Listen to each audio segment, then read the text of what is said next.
The day I met Bullhorn Betty and Jonathan Lee Ridges, they were protesting in front of the Laundrie's home. I began to document them, and little did I know, the three of us would spend the next few months traveling together. Nothing scares us, even if it means crossing a freezing cold river and getting wet. We put our lives in danger because we want to find answers. It gives us purpose, even if it means going undercover to get those answers, or visiting the scene of a crime and paying our respects. Searching for the truth isn't easy. It gets you out of your comfort zone and makes you see things in a different perspective. And it's this perspective that we want the world to see. At the end of the day, we fight for justice. We fight for those who don't have a voice. We fight for those who were silenced.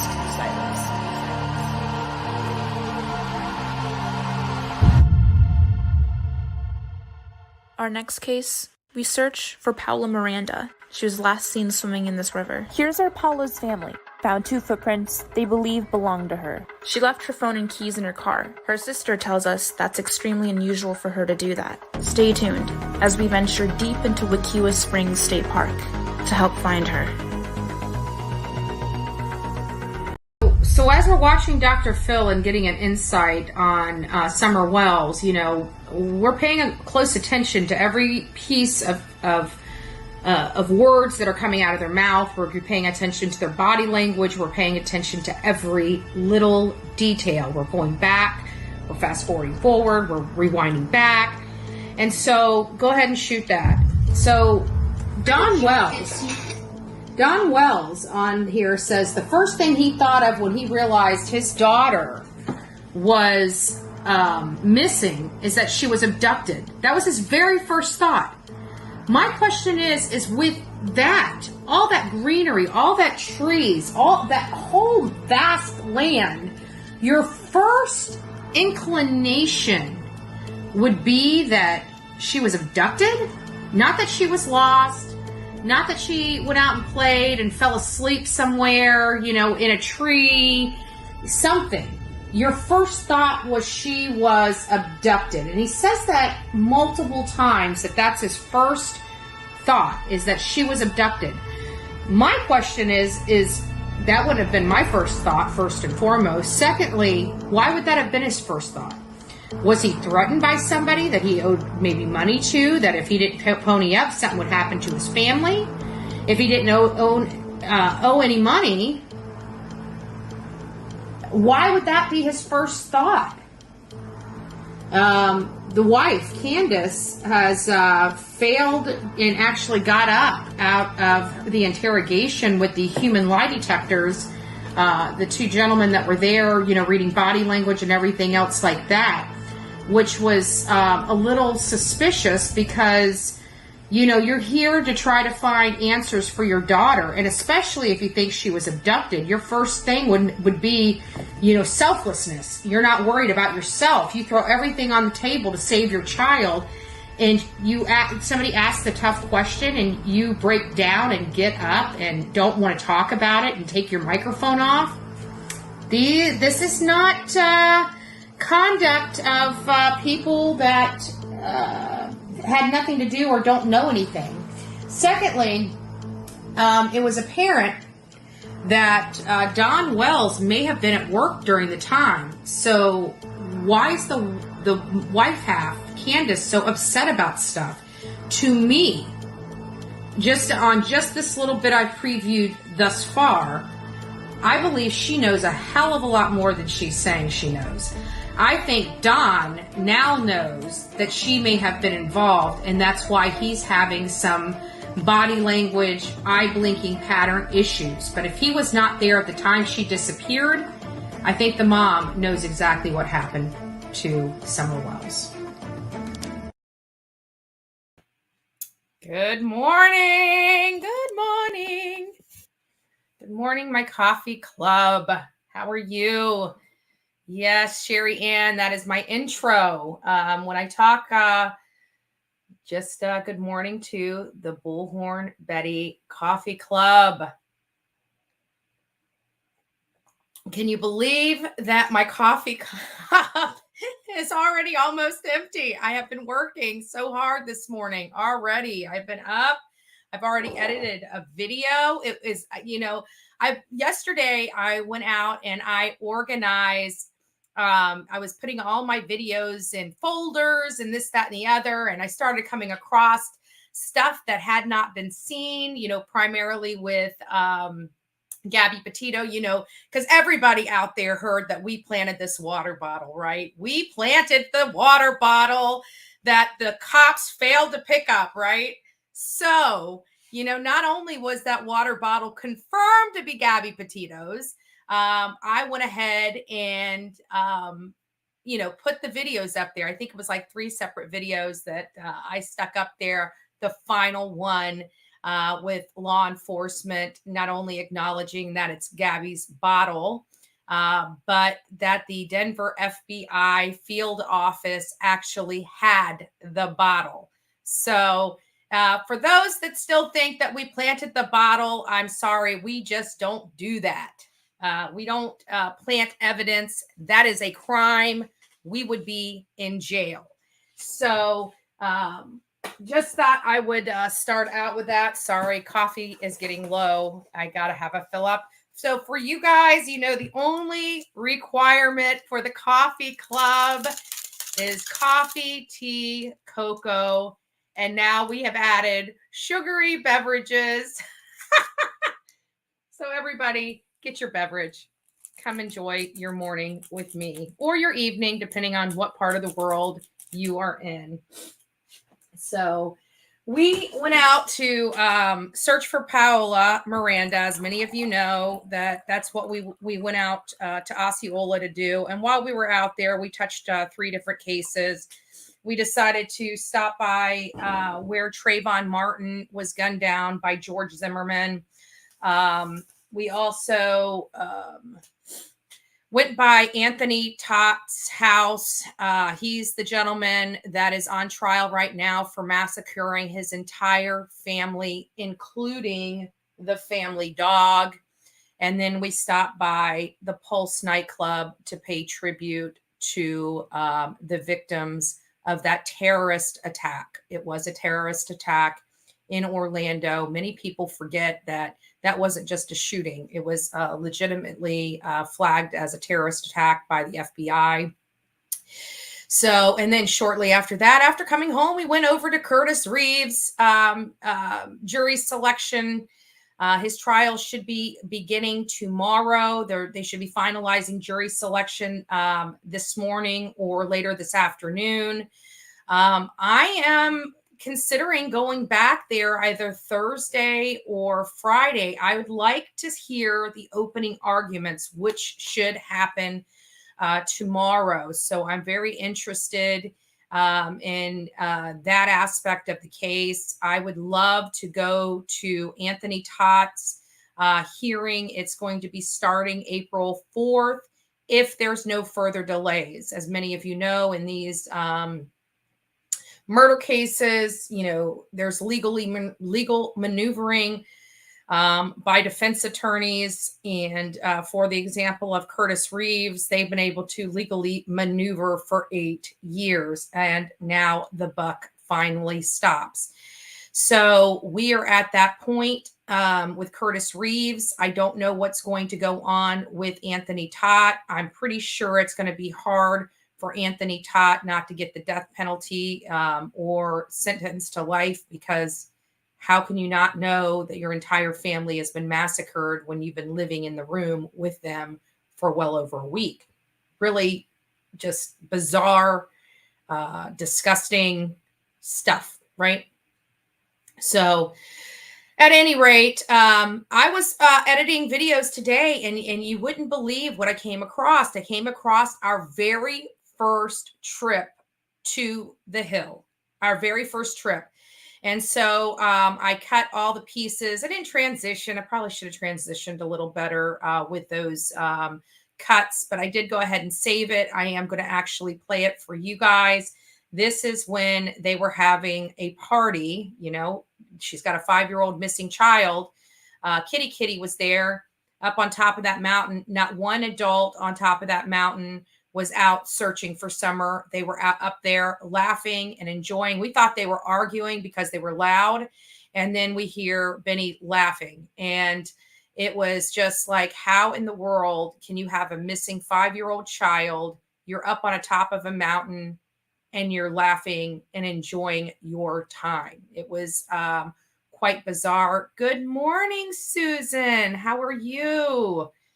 From warm Denver, 44 degrees. Oh my goodness. I think it's might be colder here. I had to turn the heat on last night here in Florida.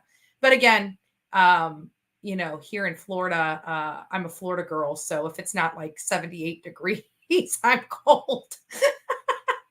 So bless you guys that are in northern and western, areas that are below 60, bless you guys. I don't know how you guys do it. I really don't. I just don't know how you guys do it. So I probably should have popped my screen on here earlier. Let me just go ahead and do that now. I'm trying to make sure that we don't have any echoing today. I've been learning to pull it back out, remove. There we go. I've been learning to try to, mute, and it keeps that echo off. So, but we got a lot of great stuff today. Again, for those that are just viewing, this channel, I've been posting. People are probably wondering, why are you posting Gabby Petito stuff? Their case is over. Because we're still accused of planting a water bottle. Like, people, their minds, right? These conspiracy theorists, it's insane. It's insane. But at any rate, we did not plant the water bottle. It has been confirmed that the water bottle truly is Gabby Petito's. And the final video that was posted last night was us talking to the officer about Gabby Petito's water bottle and making sure that it is going to go back to the family. If not, if it would be released back to us, we don't know. I'm pretty sure that the family wants that water bottle. When we turned it over, as one of the videos showed, we did actually indicate that we want Gabby Petito's family to have her bottle. But we don't want it being destroyed either. You know what I'm saying? So if it's not an item that they want, we don't want FBI destroying it, which they will eventually do. We'd rather have that item back. So good morning, everybody. Good morning. If you guys did not get your notification that we went live this morning, please be sure to go there, turn your notification bell to none, and then turn it back to all. That should re-trigger the notifications. If that does not work, unsubscribe and resubscribe. That does trigger that notification, but all not the personalized, because sometimes it gets a little glitchy. So if you guys do unsubscribe and resubscribe, it should not have any effect on your membership if you're a paying member, and it should not have effect on your wrench if you're a wrenched member. So yes, Chris, I did take I was very upset about, we had just set that memorial up. People had donated several $100s, and we went, Olivia and I went out to Hobby Lobby, these were nice. We got nice stuff out there, and it's weathering out in the front of the yard. So I'm actually considering about going back to Hobby Lobby to get the letters, but the letters are pretty expensive. So they're like $40 a piece, and there's 5 of them. If that, they're not cheap. But the memorial out front of the house is actually weathering. I want it to stay beautiful and a nice tribute. So I think the next letterings I get, I'm going to actually put a glaze over the wood or something that protects it from the sun a little bit better. So I'm not sure what I'm going to do there, but I still want her memory to live on. As many of you know, she is the face of domestic violence. Me as a domestic violence victim, it is horrific. It's horrific because that is the finality of domestic violence. If you're in a domestic violence relationship, please reach out to me. I'll get you resources. Nothing, money, materialistic things, they're not worth your life. They're not worth your children watching you go through that. So I hope anybody that is a domestic violence victim, that you're not alone, and the survivors had to do some treacherous things to survive. and one of them is leaving the situation. So it is not easy. It is hard, and you have to go through a lot of therapy to change the brain, because after so many years, your brain is altered. The way you think is altered.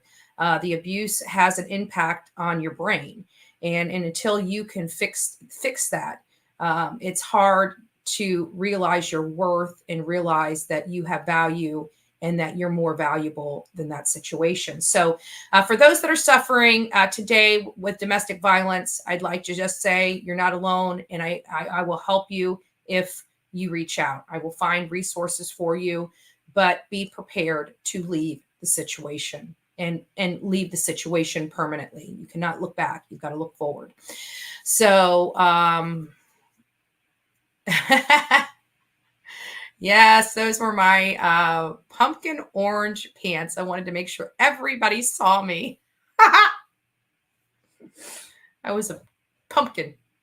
I just needed the green shirt, and I had a black one on. And it was my black one that says silence is an answer, right? Silence is an answer too.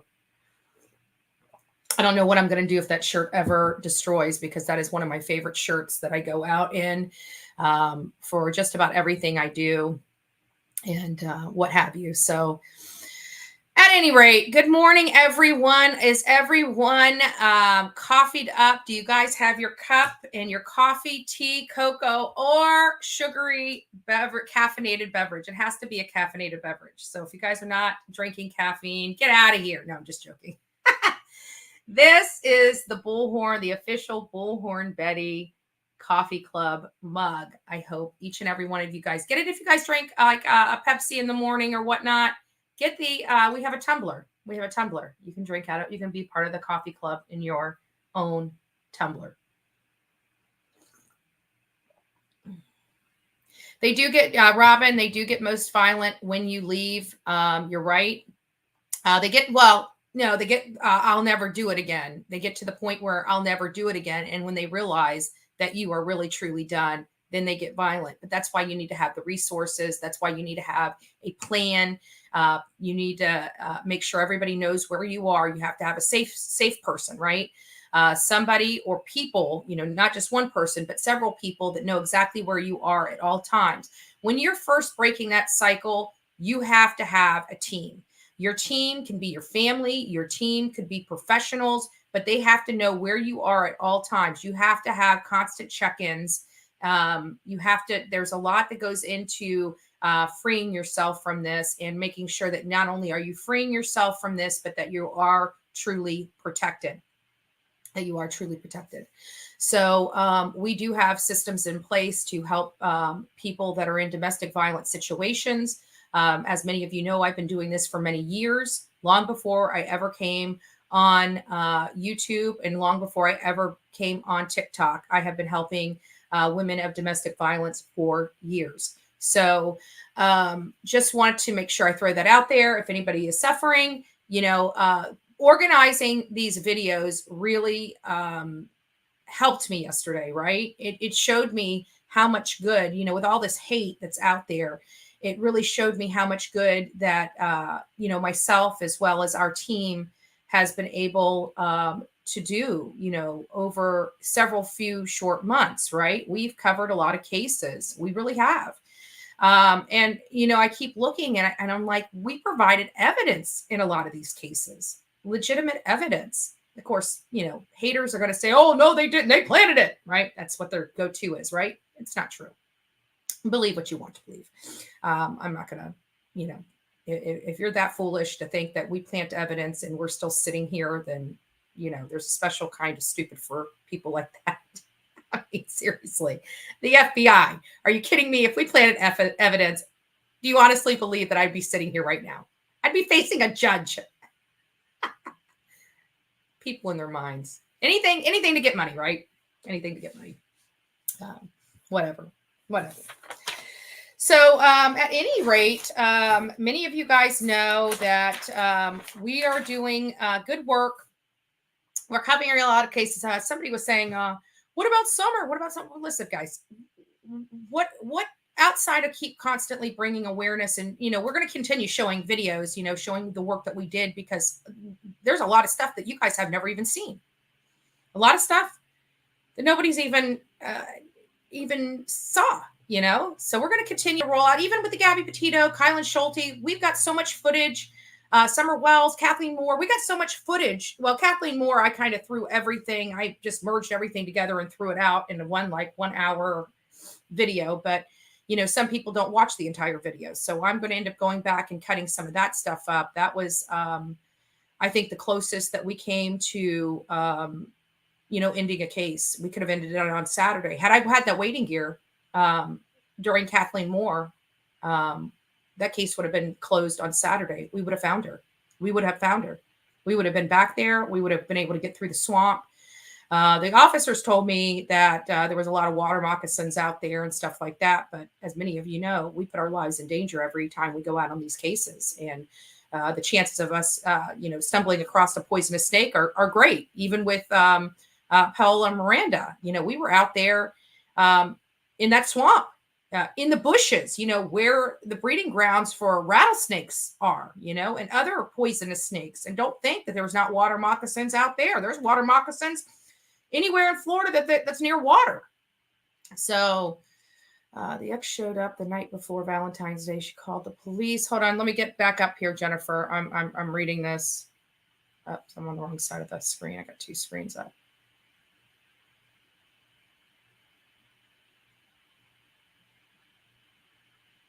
Order of protection on her.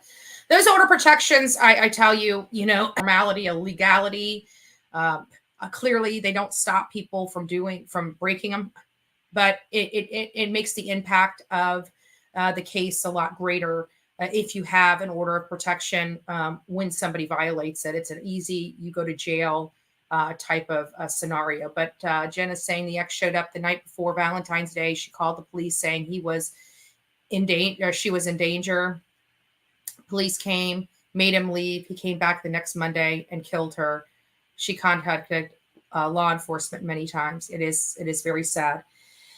And you know, sometimes when things get, you know, in this situation where he knew where she was and he was being aggressive, where he was showing up there, part of the plan would have been to leave and go to a secret location where he could not find you.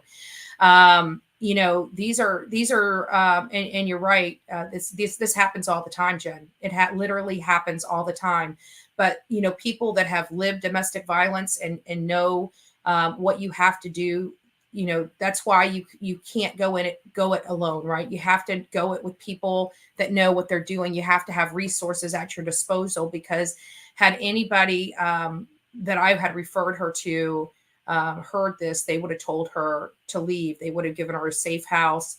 They would have paid for a room somewhere else with their credit card, because these establishments, you know, you can't use your own credit card. You can't use your own name for the room.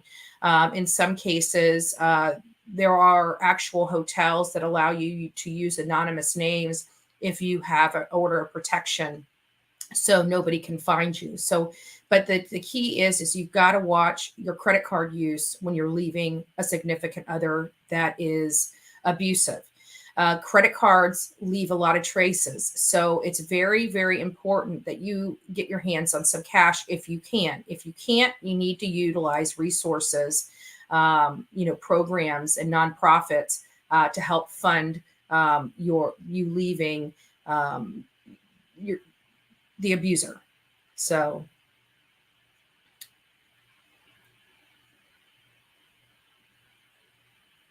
Right, I know, right? And believe it or not, I chopped this video up, and I didn't put my transitions in either. So I'm going to be showing it to you guys here in just a little bit. I really will. There are several persons of interest. Nobody has been deemed a suspect. It sucks. It really does suck. And actually, you know what? It's kind of great. There's a gal. Her family member is, and I don't know what brought this up, but her family member is suffering from cancer. It's got an aggressive cancer. I'm going to be showing you guys some stuff if I've got my phone. I do have my cell phone hooked up. I'm going to try to show you guys some stuff and get that out there if you guys want to help. It's beautiful artwork too.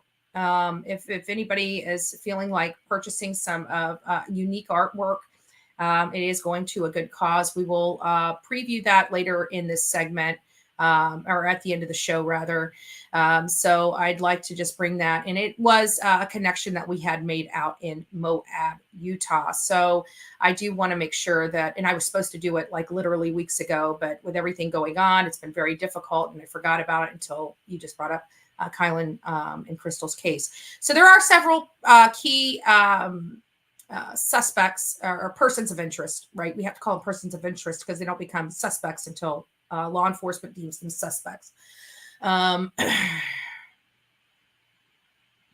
Yeah, it's scary. But you know what? I always say, as long as they're not coiled up, I'm fine. And as long as they're moving away, even with when we were out there in the swamp, Myakkahatchee Creek Environmental Park, looking for Brian Laundrie, JJ was like, oh, Andrew, there's a snake right there and it's moving away. I'm like, I'm fine. As long as it's moving in the opposite direction that I'm in, I'm perfectly fine with the snake, even poisonous snakes. I don't care. Just keep moving away. The ones that I worry about the most are the ones that are coiled up because they can strike and they can strike their full body, almost their full body length. So unless you are far enough away, and sometimes when they're coiled up, you can't see how many feet they are, right? Yes, feet. So as long as they're stretched out and they're moving away, I am perfectly fine. Yes, if you guys like this channel, we try to keep it drama-free. If you like this channel, please don't forget to like, share, and subscribe. Like, share, and subscribe. We go over a lot of stuff with a lot of different cases. We like to enjoy ourselves and obviously communicate with the audience and answer questions that people may have related to some of these cases. Just to go over some of the cases that we've covered. It was Gabby Petito, Brian Laundrie, Kylen Schulte, Crystal Turner. We covered the Kathleen Moore, Collin Knapp case. We've searched for missing person Ruth Cecala. We've covered Summer Wells. And we are now searching for Paola Miranda Rosa.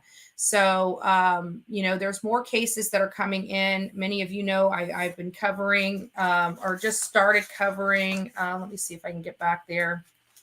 I don't remember what. I wrote them down. Maybe it wasn't in this one. Maybe it was in the other one. I got too many notebooks here. I need to condense. And just to let you guys know while I do that. Oh, here it is. Cassie Cole, Harley Dilley, and Haley Cummings. Plus, we're going to be making a push for Governor Bill Lee and other politicians in Tennessee. We are going to have to figure out what we're going to do there. There's bite to that bone related to, applying some pressure to law enforcement in that area to make sure that Candace gets her just desserts. It's not fair for Don Wells to be sitting behind bars alone. So we want to make sure he has a friend, right? So we're going to be working on that as well. So,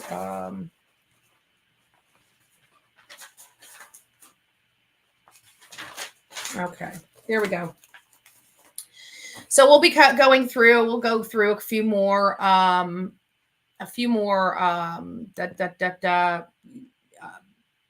articles and stuff to get us familiar with the other three cases that people brought up. They were very good cases.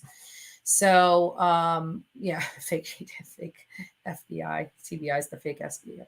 Oh, thank you, Robin. Thank you. Yes. Anybody that's suffering from domestic violence, there's the domestic violence abuse hotline. They will help you with resources.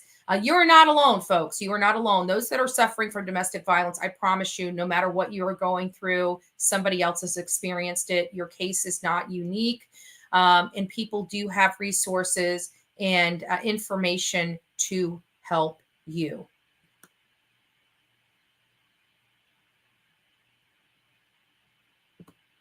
Yes, that is true.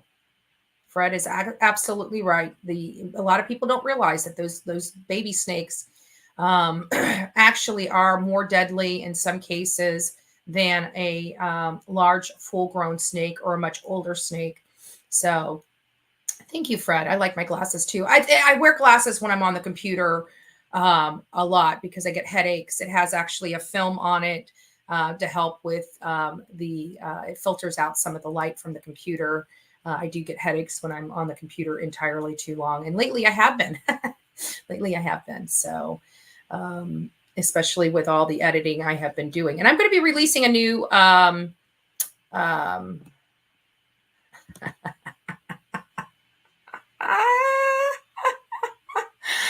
this is what, you know what, I have about just as much fun on this channel as you guys do. I have to say, you guys cracked me up.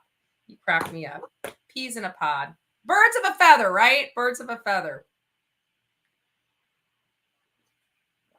Good. Peanut butter and jelly. Everybody else do the same thing.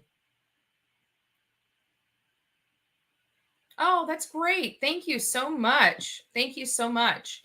And it is important. Those safety plans are very important in getting out of your problem relationship. And not only that, but the reason why I say that you have to, we're kind of going on a tangent. We'll get started pretty soon, but we're only 30 minutes in, so we're good. The reason why I say that, you need to go and go and speak to somebody is because of the brain. For example, for many years, I got out of one domestic violence relationship and went right back to another. Because that was the kind of person that I was attracted to, that it didn't matter. They seem nice. You think it's good. You get sucked in. You're back in the same habit. You're back in the same flow. It's progressive. So it starts out with just, talking down. And then when you talk back, it's the pushing, then it's the hair pulling, then it's the slamming against the walls, then it's the slapping, then it's the punching, then it's the makeup. Then it's the I'll never do it again. Then comes the flowers. Then comes the night that they give you the flowers, you're getting the crap beat out of you again, right? So it's a progressive situation. It just doesn't happen overnight. It progresses up to the real bad stuff, and you're attracted to that kind of personality, and you've got to break that up. And and the only way you can do with that is dealing with your trauma. A lot of the stuff that I was dealing with was childhood trauma. It made me look for people for acceptance, even if it was the bad kind of acceptance, and attention, right? I just wanted attention, and people theorize it as the daddy issues, right? The daddy issues. So that's what kind of that whole theory is in what people say, so to speak. So yes, thank you, Fred, for volunteering. It really takes special people to do that kind of work. It is very difficult for those that have never been on a hotline. It is very traumatic for even the person that is fully trained to be on the phone and speak to these people. So we appreciate it. We appreciate it. We appreciate all that. And bless you. You're doing God's work, and we give you kudos for that. Thank you. Thank you. Yes, thank you for sharing links, everyone. Jen got the Bullhorn Betty socks. She loves them. I'm so happy. I want to get some too. And it's so funny. My mother called me yesterday and she's like, "We just love you. We're your number one fan." Actually, she said my stepdad was my number one fan. I said, "Mom, don't you think you should be my number one fan?" So they wanted to support, and they wanted some Bullhorn Betty shirts. And so I sent her the link, and lo and behold, they did order a couple Bullhorn Betty shirts yesterday on my site. So thank you, Mom. Thank you, Jack. Appreciate it. Great people. Great people. I have shared on Twitter. Good. So I just wanted to show you guys, what's so funny is people say that we go out there, you guys just saw my intro. For those that have not seen the intro coming into this segment, I did it for 2 days in a row. I did the intro that Olivia made and asked me to, actually, I wanted it. I wanted to do it. I loved it.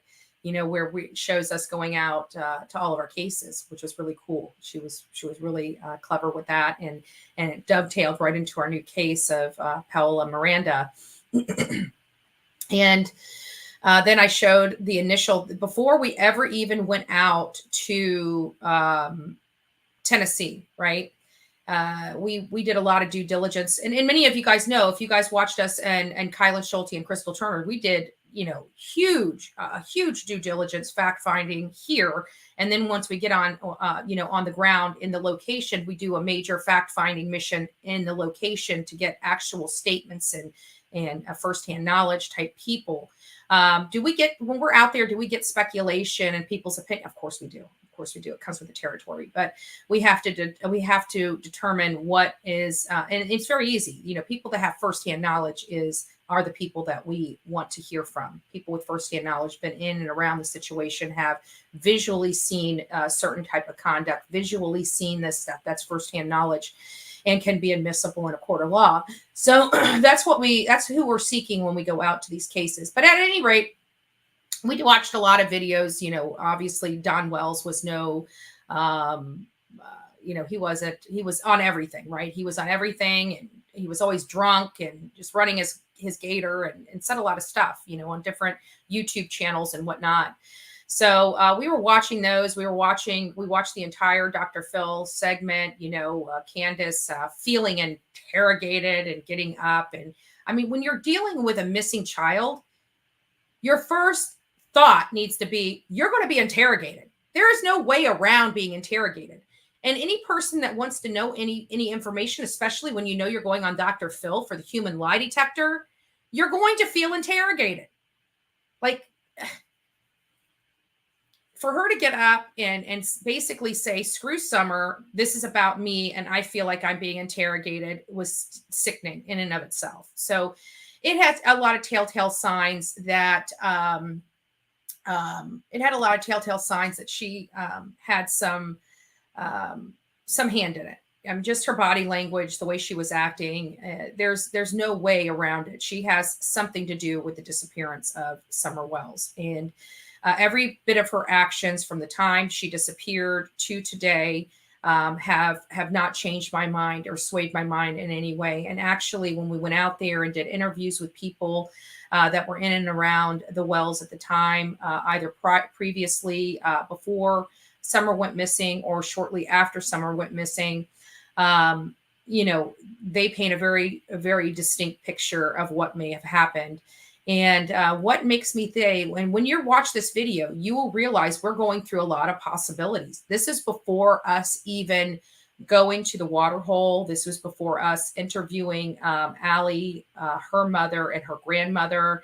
This is before us doing really any interviews. We got into town and we went straight to Don Wells and Candace Bly's mountaintop home to preview the area, to figure out, to look at how somebody could abduct the child. We were looking for a way for this child to be abducted. Okay.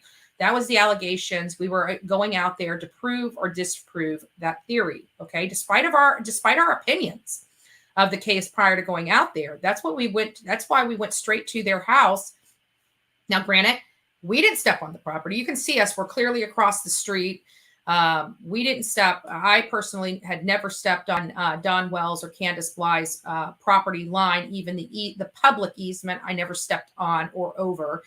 I stayed in the streets, even at Don Wells' job site, even though that they falsely filed an affidavit saying that I was trespassing and went onto private property. All of his videos show me out in the road. Why? Because I was on the sidewalk or in the road, because I'm professional when I do my protesting. It's not my first rodeo. I've done many protests in the past, and I know the law. I know that I cannot trespass on private property, even though I know that they have to give me the warning first. Why even go there? Why? I don't do it. I stay on the sidewalks or on the roadway. That keeps me out of trouble. And it shows that I respect law enforcement and respect the rule of law. And that's the impression that our team would like to convey to law enforcement. We like to do everything above board and everything in a lawful manner. And that's why I reach out to law enforcement before I ever do any kind of protest to, prepare them.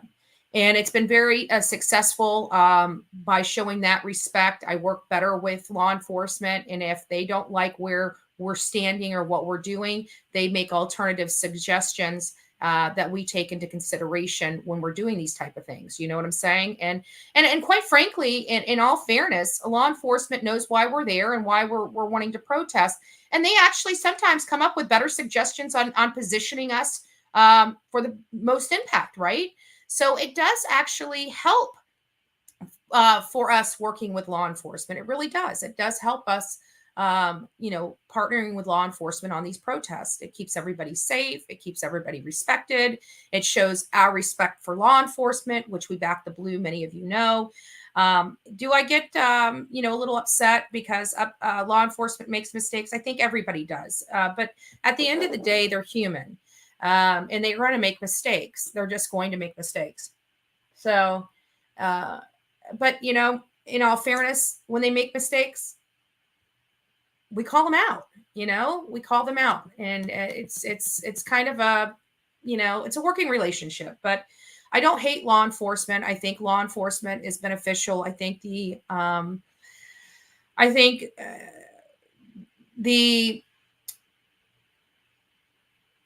backlash that they've received over the last few years are unwarranted. Are there bad actors in law enforcement? Of course they are, but there's bad actors in every single profession out there.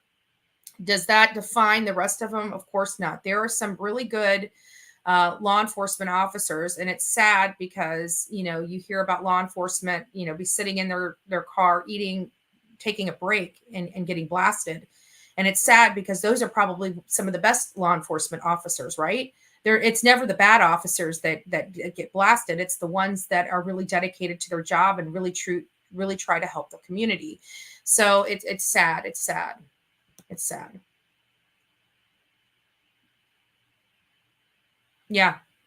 Yeah. Good. Good. So,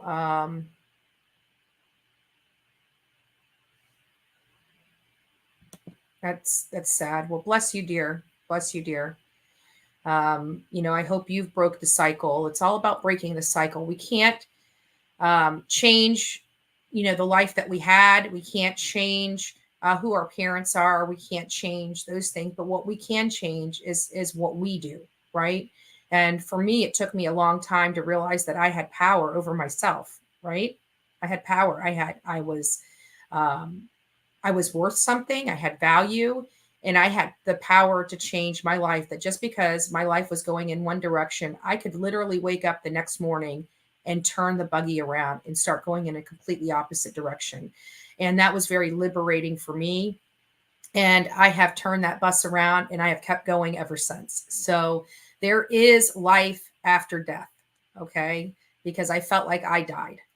And, it's very hard. It's very difficult, but you can do anything you put your mind to. And so I hope, I'm glad you're here, and just know you're not alone. I had a very loving, caring mom. I was raised with a silver spoon in my mouth. My dad, I know, loved me. And, he had a lot of childhood trauma. He was in the foster care system. His parents were alcoholics. He had a lot of childhood trauma himself, and he gave us more than he had, and he did the best he could, and I do respect him for that. We just have, we're working on it. I can't say that my relationship with my father's gone. It's not. We're still working on it. It's still a work in progress. These years later, it's still a work in progress, and will always be a work in progress because there's a lot of pain there. There's a lot of pain. There was a lot of stuff that went on inside my home that was very traumatic for me that I will have long-lasting, life-lasting scars from.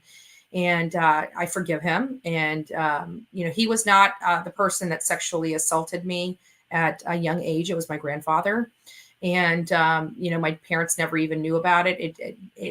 And I had forgotten about it until I was brutally raped in my 20s.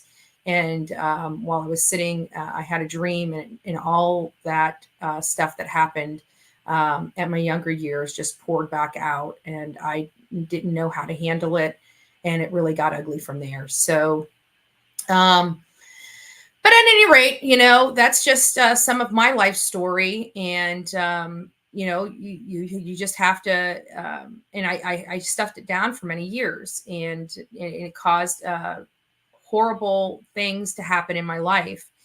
And until I was able to fix the childhood trauma, I couldn't really have I mean, I worked, I made all the motions, I got up every day, went to work. But I wasn't happy. I wasn't living life. So it just wasn't good. I was depressed all the time. I ate way too much food. I got very, very heavy. I was boozing, drugging, smoking. I was just unhealthy. I was truly, truly unhealthy. And, now, night and day difference in my life, in my lifestyle.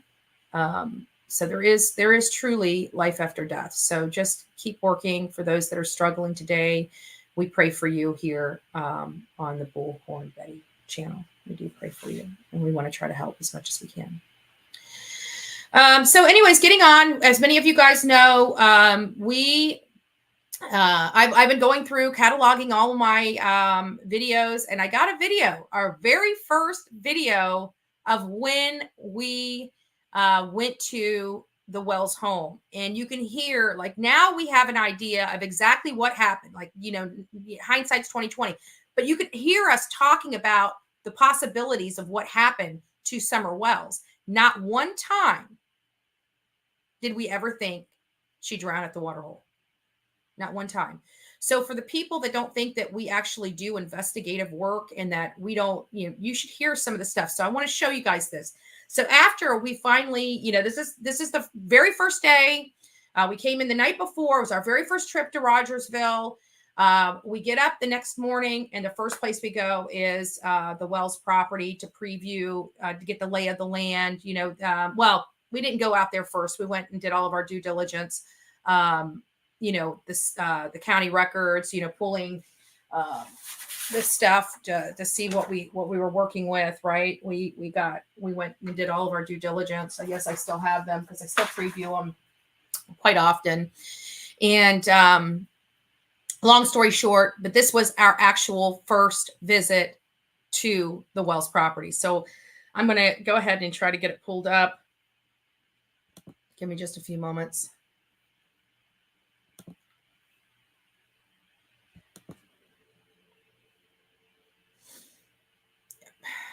There it is. I'm going to mute so I'll be right back.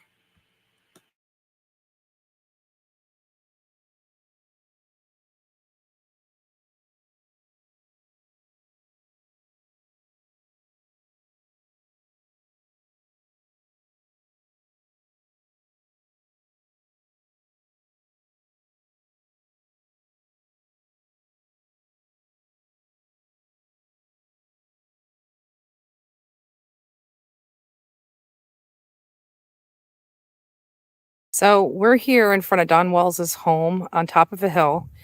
And, now that we get it, we always get new information when we come out and make a personal appearance. And what was described in media and on social media is always much different than what we experience here when we're here in person. And this is, again, no different.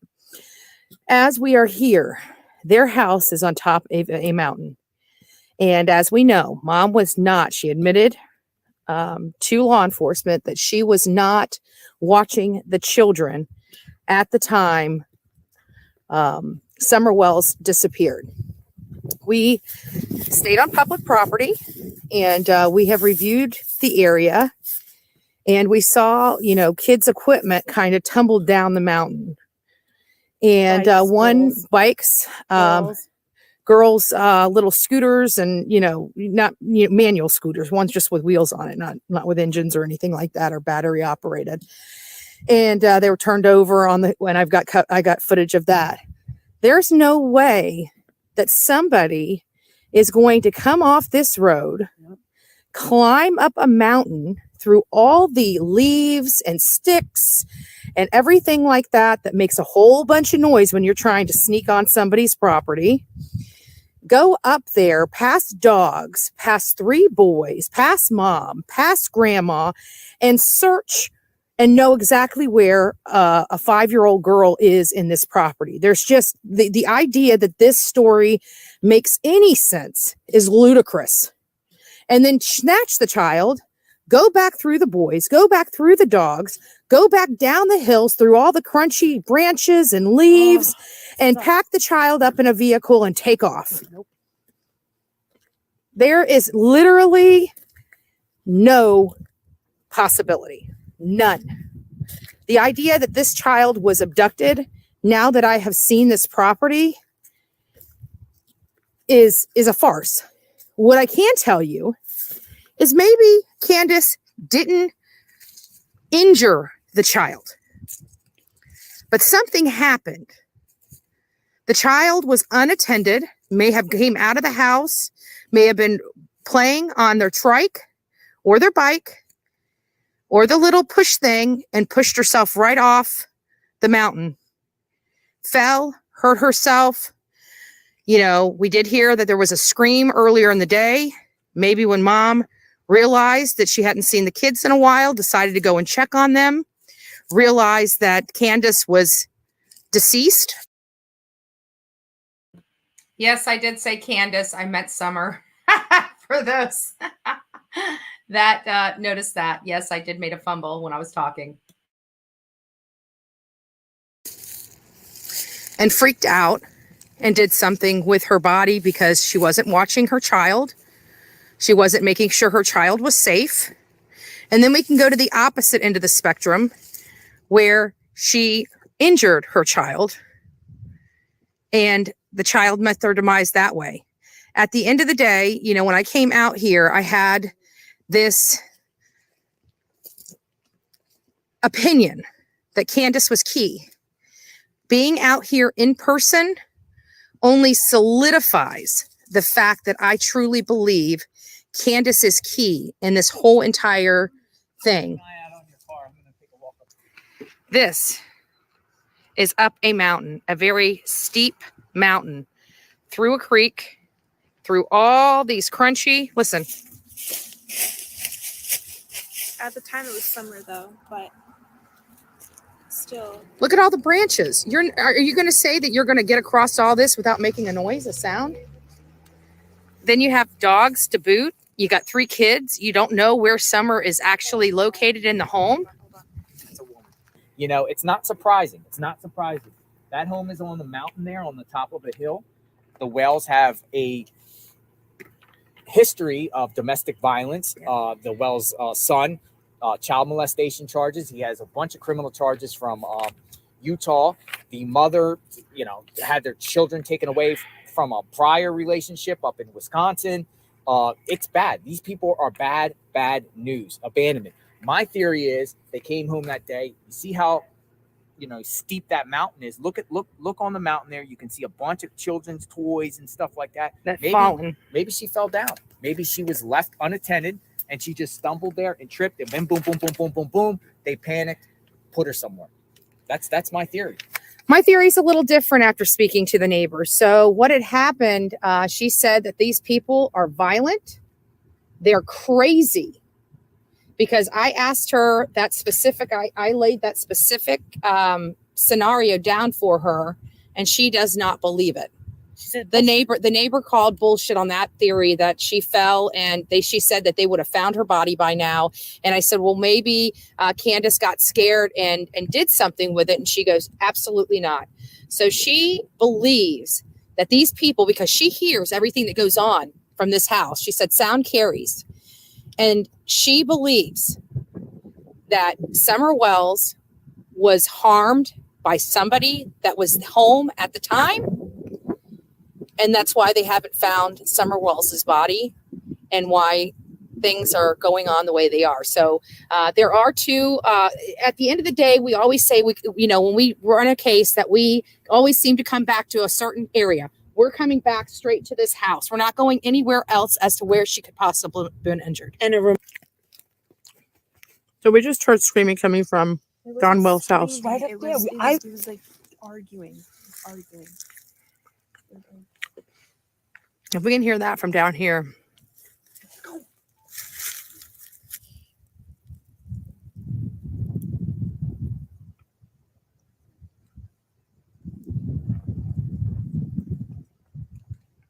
It's from a distance. Yep, so do we. You heard his head. Screaming?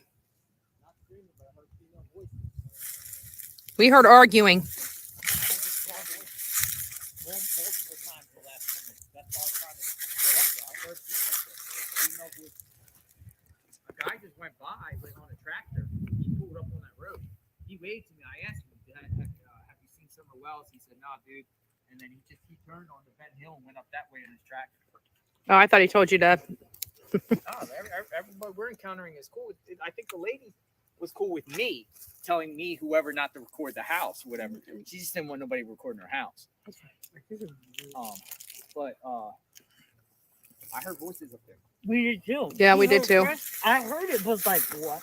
And if they were talking, then imagine if they were screaming. Exactly.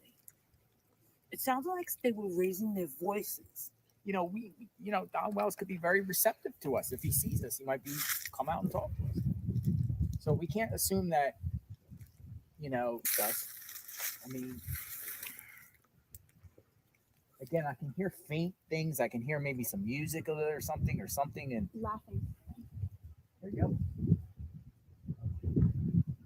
That's Benny's voice. Benny? Yeah. I know that laugh anywhere.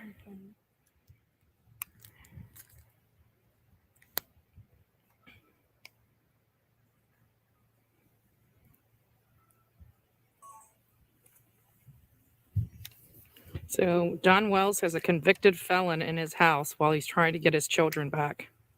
That's a darn shame. I think CPS needs to know who he's hanging out with.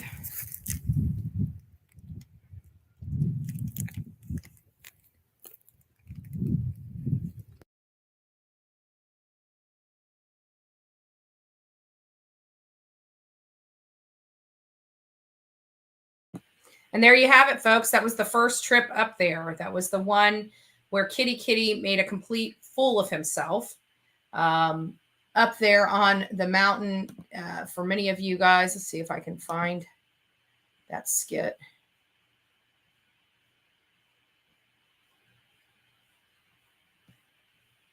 Doesn't look like I have it. I must have moved it over to a different area, but we've got that that skit. Let me see. I will tell you. Give me just a few moments and I'll get that pulled up.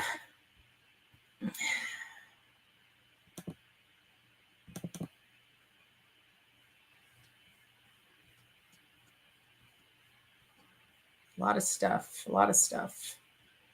Wow, I keep seeing all the stuff that we sent over.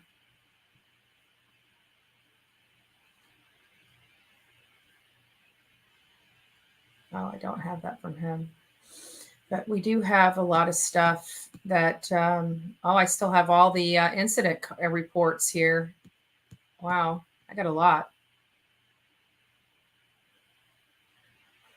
I don't even know if I should play that. No need. So at any rate, many of you guys saw Benny acting a fool out in front of there. That was the same day that we were out there when we heard his voice up there. He was laughing and enjoying himself. Again, not one person that day that we were there outside of us were out looking for Summer Wells. Nobody. So we're going to be rolling, now that I'm organizing my content and everything, I'm going to be rolling out some new unseen footage for Summer Wells, Gabby Petito, Kylen Schulte, Crystal Turner, and even Kathleen Moore and Collin Knapp's case. It was, I even have recorded the, conversation. I didn't have visual recordings of law enforcement, but when I met law enforcement out there to give a buccal swab for the Kathleen Moore case. So, and our perception has changed, on that. Now that we had, we had just left, the county offices when we went out there to look at the property and preview the possibility of an abduction. And we didn't even realize there was 21 dogs on top of that mountain the day that Summer Wells went missing. So it wasn't just a few dogs; it was a herd of dogs. So it's hard to say that anybody could have. And not only that, but did you see the road? Let me see if I can pull that back up again. If you guys see this road, there's no place to park. Literally, let me see if I can pull that up. Let me mute this real quick. So we're here in front of Don Wells's home on top of a hill. And, now that we get it, we always get new information when we come out and make a personal appearance. So let me see if I can just fast forward to the road, if I can see the road. I think it was when Jonathan was walking down the road. See if I can get there. All right, here it is. Let me pull it back up. There's no place to park a car. You guys see that? Like, in order for us, even that little spot that mom's sitting on or standing on, let me see if I can find a better angle. Oh, there it is, right there. There's no place to park a car. We had to turn down another road and park kind of at an angle so people could get in, and it's the road on the other side where TBI never searched. And there's a segment that I'll be clipping out. I didn't show it in this video here, but there's another segment where we're talking to a neighbor, and she indicates that TBI never went on the other side of this Beach Creek Road to speak to witnesses over on the other side of what they may have heard or saw. And so that was a little concerning. That was one of the things that we told law enforcement, is that we had neighbors from the other side of the road that came out and said that nobody's even talked to them. And so we behooved them to go over there and talk to those other neighbors when we spoke to law enforcement. And they even asked us, how do you know that? Because the neighbors came out and told us. That's how we know. Like, the neighbors have, flag when we were on this road, neighbors were flagging us down. You heard Jonathan even say that the guy on the tractor, pulled over to talk to him. So this idea that nobody knows what's going on there, but law enforcement, is ludicrous. There are many neighbors in and around the area of Don and Candace Wells that know who they are and know what goes on their property. Just like you think about it, your neighbors, right? You know when there's a strange vehicle in their car or in their driveway. You know when which neighbors are constantly arguing and fighting and things of that nature. You know what's going on in your neighborhood. I know what's going on in my neighborhood, and I'm hardly even here. So it's crazy. So where is this abductor parking his car? I mean, look at that road. And even if he was able to park his car, your car is going to sit out like a sore thumb, just like our vehicles did. When we parked, people knew that we were there. It wasn't like, we could hide our vehicles. I mean, they were out in plain sight. There's no place to park a car. And not only that, but on this road, people are driving 65 to 70 miles an hour. I got some footage of vehicles. Yeah, one guy saying, "Hey, you guys are too close to the road." Like he was driving like a bat out of, HE double toothpicks. My mom's in here. She knows what I'm saying. So this idea of an abduction just does not make sense. And for those that say I don't have evidence, well, here's your evidence right here. Here's evidence right here. Visual, concrete evidence. Look at that road. Where are you parking a car? And we got another one was Stanton has the soup. I mean, you can't even park a car on that road, on Ben Hill Road, without obstructing people coming in to Ben Hill Road. You can't go out and come in at the same time. You got to almost scratch the whole side of your car to let vehicles pass on both sides, right? So again, where was this abductor's vehicle parked? You can't just take a child and start walking down a road. I mean, even if that was the case, look at that road. They'd stick out like a sore thumb. So again, this is why law enforcement is saying that there is no evidence of an abduction.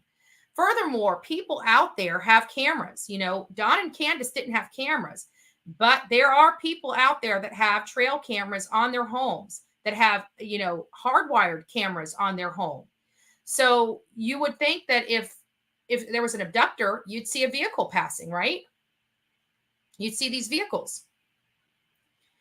So again, this is the reason why law enforcement said there's no possibility of abduction. Okay, sympathizers are going to still try to make their case that this child was. There's no way. There's no way. The people that have, you know, scruples and brain cells and things of that nature can determine very quickly if they took the time to even go look, which they won't.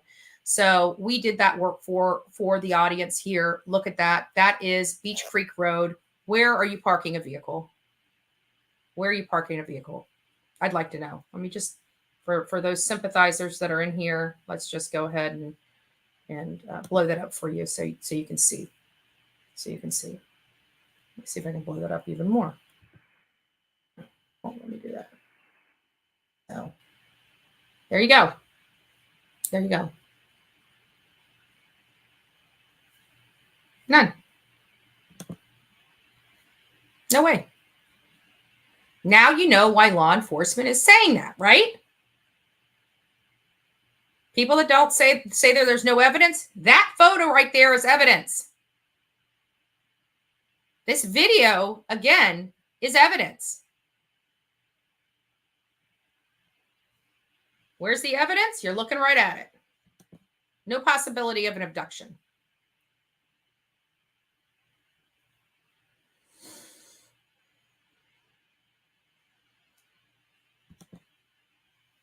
We didn't rush to judgment. This is something that we've been working on for literally several months.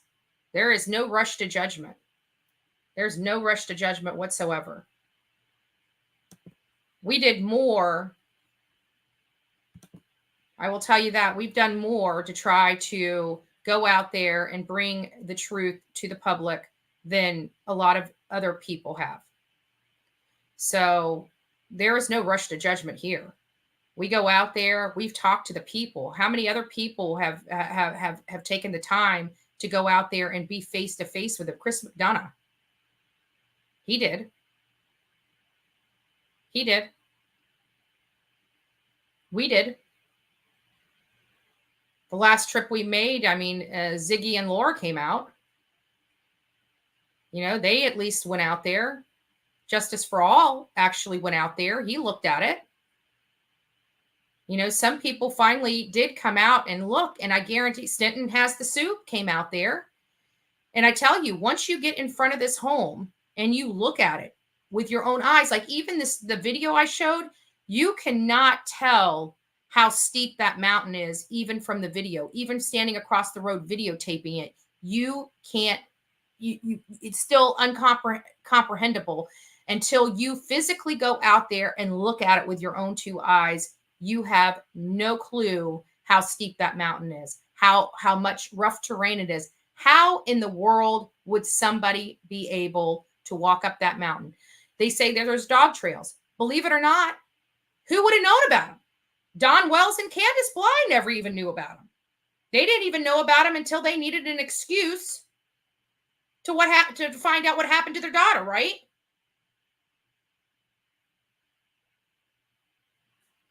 So this illusion, you know, and it is an illusion that people are trying to paint, that this child was abducted, is a farce. Period. It's a farce. Even law enforcement knows it. Why is law enforcement? Law enforcement wouldn't come out and say, "Oh, there's no evidence of an abduction." If they really believed there was evidence of an abduction, if there was a possibility of an abduction, they wouldn't be removing that from people's minds. They wouldn't. They wouldn't. What do you think that means when they say that? That means there's no evidence of an abduction.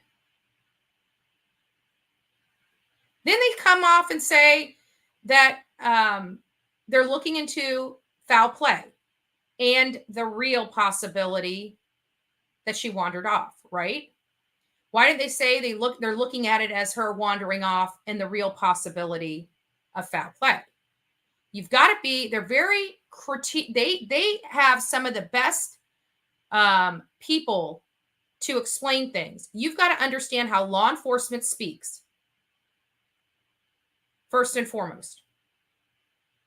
So they're looking at this as foul play more so than she just wandered off, just by their statement. Just by their statement. Furthermore, if she had just wandered off, guess what? They would have found her by now. They would have found her by now. She would be on top of the ground, right? So they've eliminated the abduction.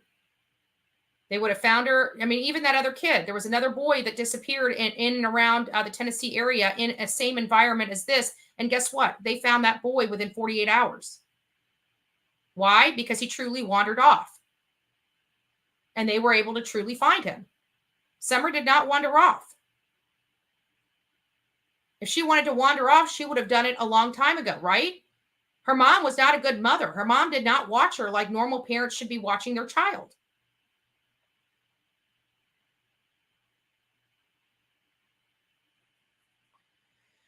So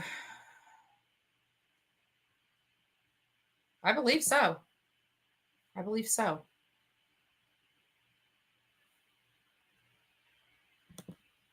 Church people do that. I mean, you know, you can't, they would help a convicted murderer, somebody that killed somebody, right? That's what church people do. That's their job. They try to save as many people and turn them over to God. So I'm upset that this is a church that loves Summer. There's only one person, in my opinion, in this church that tries to keep them in this church, and it's Robin Lane. They've separated from that church. They don't go to that church anymore. Did they have a party there? Yes. But again, organized by Robin Lane, which is a member of that church. And I don't see anybody in that church telling Robin Lane no. You know, she's a big part of that church. If she wants to use that church for an event, they will let her use it.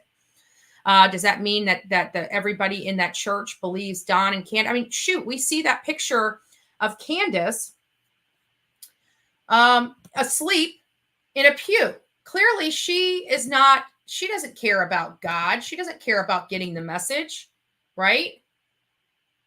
She doesn't care.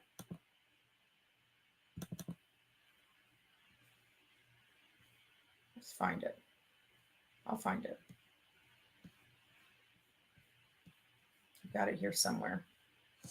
Just got to find it.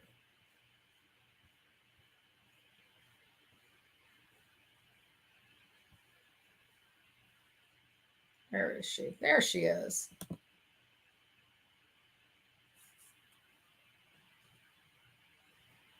Let it pull up and I'll bring it to you. This is the real, I'm going to show you guys the real mother of Summer Wells. The real mother.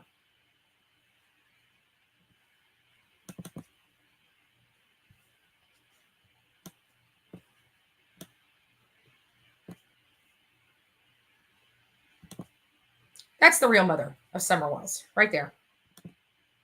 Drugged out, comatose, despicable woman that people are financing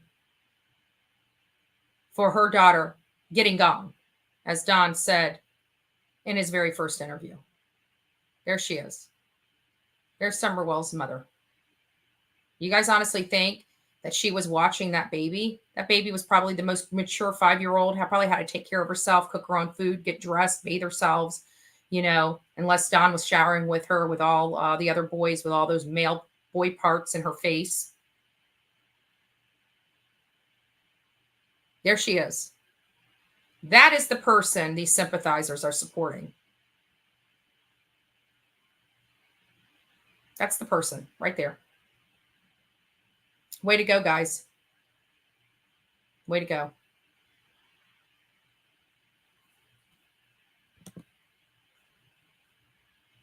I wouldn't give her my poop to stay warm. Seriously. There she is. That's who everybody's supporting right now on the opposition. That despicable woman that has abused her first set of kids so bad that CPS took them and never gave them back. When they came to get her first set of kids, she pulled out a shotgun on the workers, on the social workers. We have eyewitness testimony that she was seen shaking and smacking Summer in her face because she wanted candy when her brothers could get candy. This is a woman that has never went out to look for her own daughter that's missing. This is the woman that has chosen to call law enforcement on people actually searching for her child. This woman has sat up in her house and drank with felons and criminals and had a happy hour on top of a mountain while people that traveled all over the world came to look, or all over the country, to come look for her child. This is a woman that has never gone out and created a search party to go look for her daughter. This woman right here. This woman, in her own testimony, in her own words, talked about the day of June 15th. Not one time did she ever indicate she fed Summer. From the time of 8:30 in the morning to 5:30 at night when she says she realized Summer was missing. This is a woman that had her house in squalor even though she didn't work and she was only there to take care of her kids, right? Why was her house in such disarray when she's home all day, every day?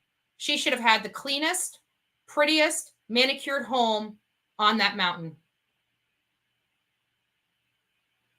This is a woman that now has no children and is now on Facebook, YouTube, and every other channel begging for money because her piece of crap husband is finally getting his just desserts for supposedly beating her, drinking and driving, and violating probation. This woman just had all of her teeth pulled out of her head because she had meth mouth. Her story has changed multiple times on the day in question. This is the person the sympathizers are supporting. That is the real Candace Bly, Summer Wells' mom. There you have it, folks. There you have it.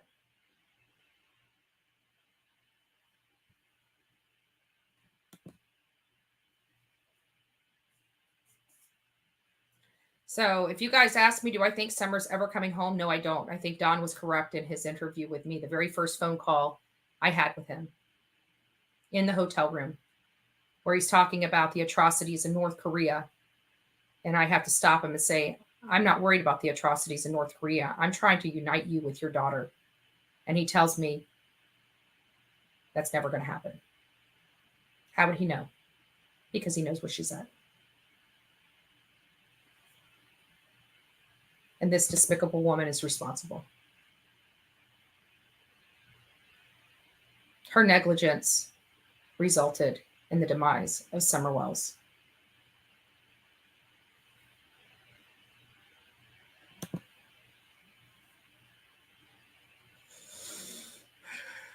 And you got people protecting them and financing them. This woman could get up and go out and get a job and support her household.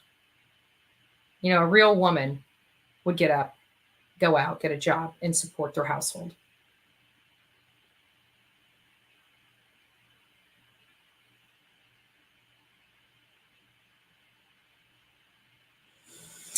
All right, folks.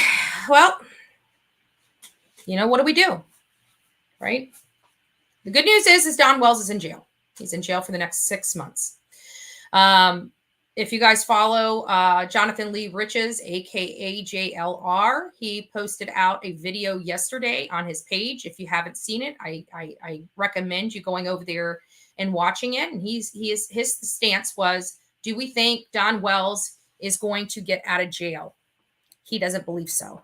He believes this was strategic maneuvering by the state attorney. So people are asking, did Grandis leave again? I don't know. I know when she left the first time, law enforcement brought her right back to Tennessee. She was in Wisconsin, and they said, nope, you need to come back here. You need to come back here.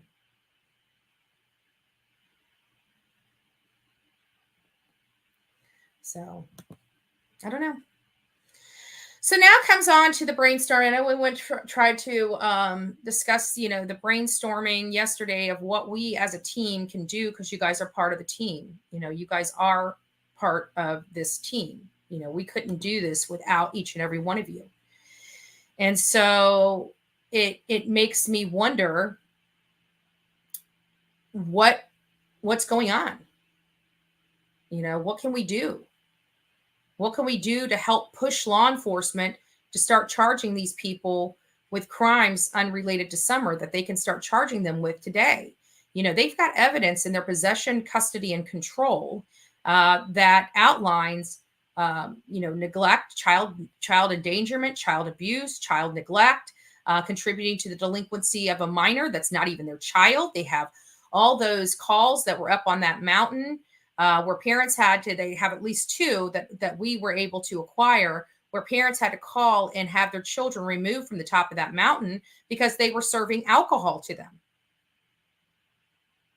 Law enforcement has these, law enforcement's own affidavits from their experience there, what they visualized while they were there on these multitude of calls to that mountain, right?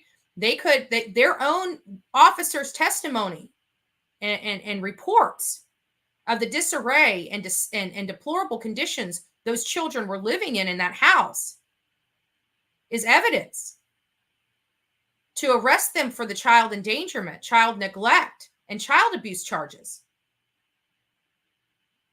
Some people say that they think that this was planned because CPS was involved. There's a real possibility of that. That hasn't been eliminated. However, I can tell you, based on the information that we acquired while we were there, what appears to have happened is Summer Wells drowned at that water hole, and they got the water out of her, at least so they thought, and they thought she was okay, and she slowly died as they were going to all their pot houses, Hippie House, Catch 22, going to the grocery store, acting like nothing was wrong.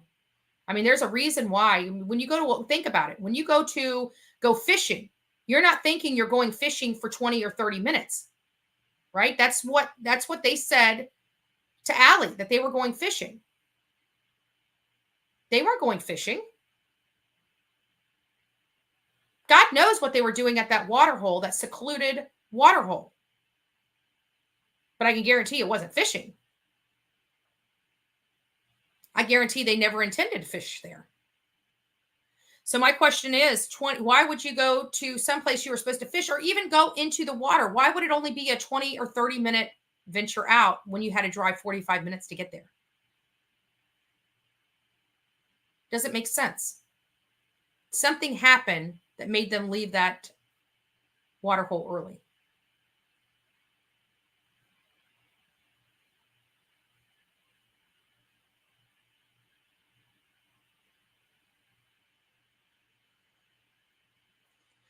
And Diva, the reason why we say that girl drowned is because as you watch Chris McDonough, there's two videos that you need to pay very close attention to. One is the Candace's account of the water hole event. She's showing PTSD-like symptoms. Actually, there's 3 videos.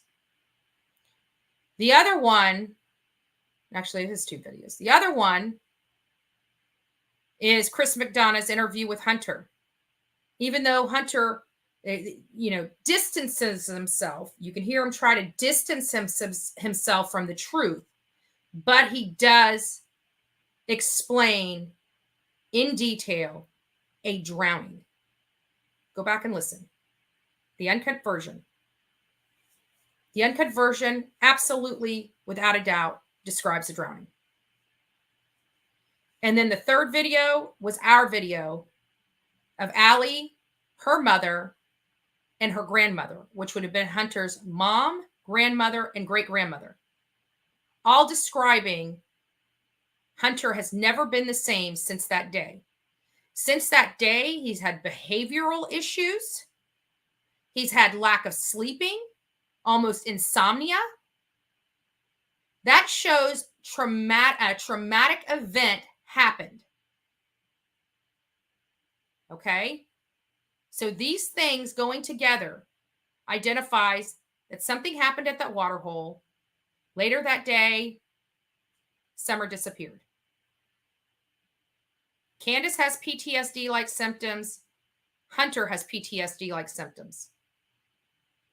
It doesn't take a rocket science to put these pieces together. And then when you go to the uncut version of Chris McDonough's interview with Hunter,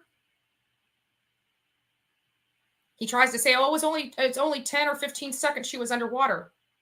You can't get to that water in 10 or 15 seconds. You could go watch I actually made the steps. He says he walked. So I walked. It took me 30 seconds to 45 seconds to get there. That's a long time for somebody to be underwater. He's screaming in the water, Summer, if you hear me. If she wasn't underwater, why would he have to do that? He talks about reaching in the water and pulling her out and hitting her on the back and water coming out of her mouth. Does that sound like nothing happened? He talks about her being walked to the vehicle after that incident. Go back and watch it. Listen for yourself. He tries to say it was only a few seconds, but what he's describing took a few minutes. So how long? And he even acknowledges it right after that. How long is she underwater? I really don't know, he says. I really don't know, he says.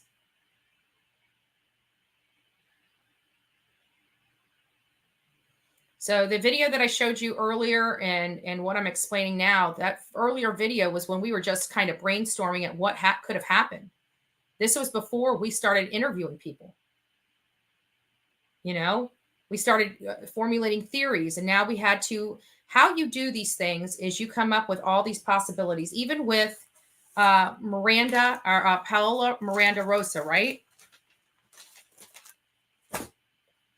Even with Paola Miranda Rosa, we go through a list of what we think could have happened.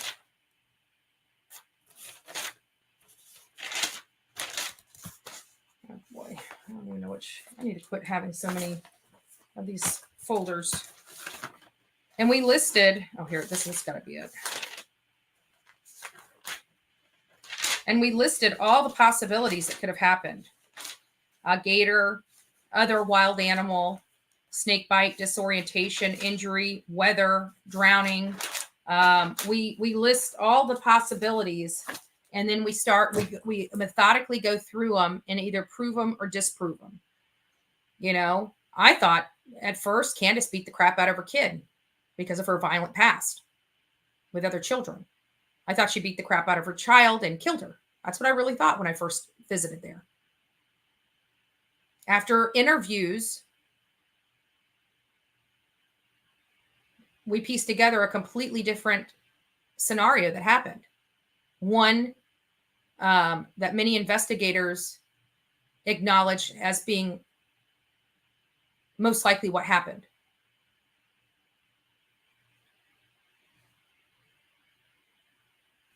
Exactly. Me too.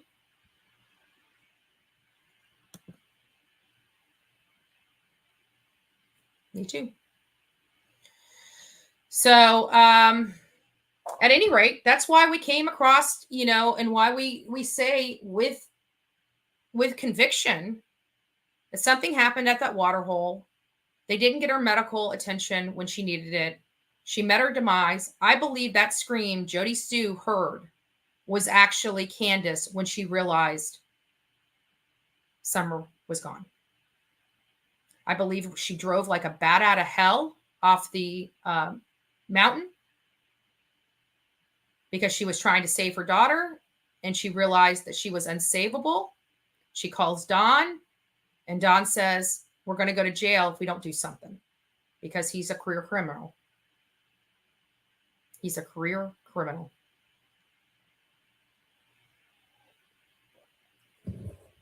"40-year career criminal." across multiple states. That's what I truly believe happened. That is what our interviews indicated happened. That's what putting pieces of the puzzle together. Now, even if they found Summer tomorrow, it's going to be very, very difficult for them to prove what happened, other than the fact that the parents, unless she was strangled, or, you know, the hyoid bone was messed up, because her tissue would be gone. Her lungs would be gone. They wouldn't be able to tell if there was water in her lungs. They wouldn't be able to tell, you know, and it'll all still come back to negligence, right? It'll all come back to negligence. She met her demise due to the negligence of her mother. Don Wells, after the fact accessory, but it makes me wonder, because he himself said in an interview that the last time we saw Summer, then we have the interview, or the other investigators and people on here that go through that video where she was either dead or in the process of dying. And they show the interior of the vehicle, and they're like, wait a minute. This is not the same vehicle that they left the house in. This is not the same vehicle that they said they were in when they went to the water hole. Look at the lighter interior, right? This is not the vehicle that they were in. You know what it looks like? It looks like Don Wells's truck. It looks like Don Wells's work truck, the inside of Don's truck. And then you come back to that interview that everybody said, oh, he just misspoke when he said, last time we saw Summer. Makes you wonder. It does make you wonder. Her fingers were purple. Not only purple, go back and look at that photo. Her hands are starting to swell up. A friend that watches this channel brought that to my attention, which is in the medical field. Her hands are swelling up. Not only just purple, but swelling. That video will be used against Candace in the near future, without a doubt. Without a doubt. Circumstantial case happens all the time. All the time.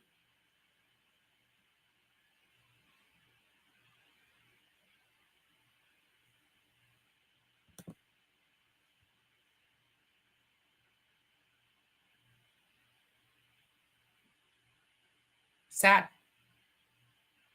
People don't realize that. And Marie, you're absolutely right. You're absolutely right. Some people say that too, Barbara. Absolutely. There are people that say that.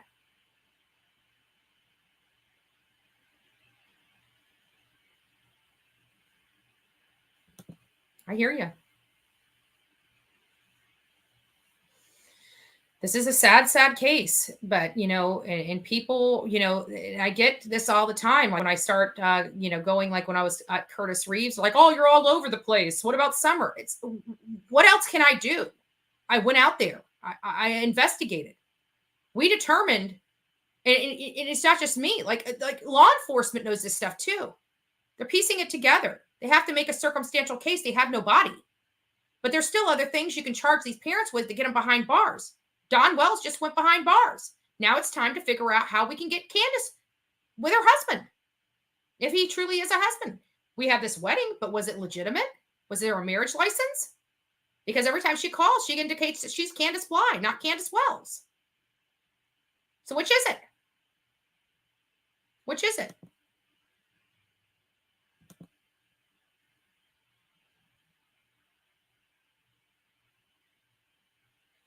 It's a real possibility. We have not found any evidence that he did, other than showering with her and sleeping with her naked, but we don't know what happened.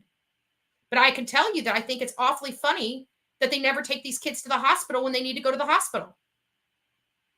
And I think it's because they would show signs of abuse, and the hospital would have to call law enforcement.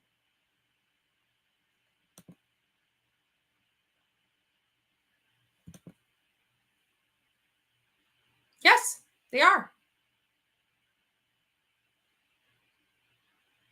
It's possible because people brought that up too, because they showed pictures of a trip that they had recently taken, like a week before or earlier in that month or something like that. And she looked very tired, very exhausted, very lethargic, like she wasn't eating and she wasn't being properly nutritioned. She had some medical stuff going on with her, probably from the environment she was living in. But you got people paying Candace right now. These sympathizers sympathizing with this despicable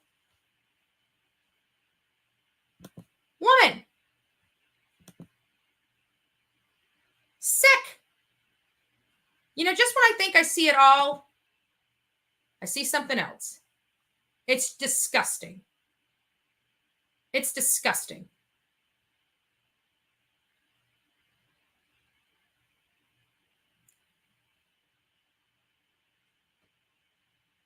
Yes, directly to the hospital.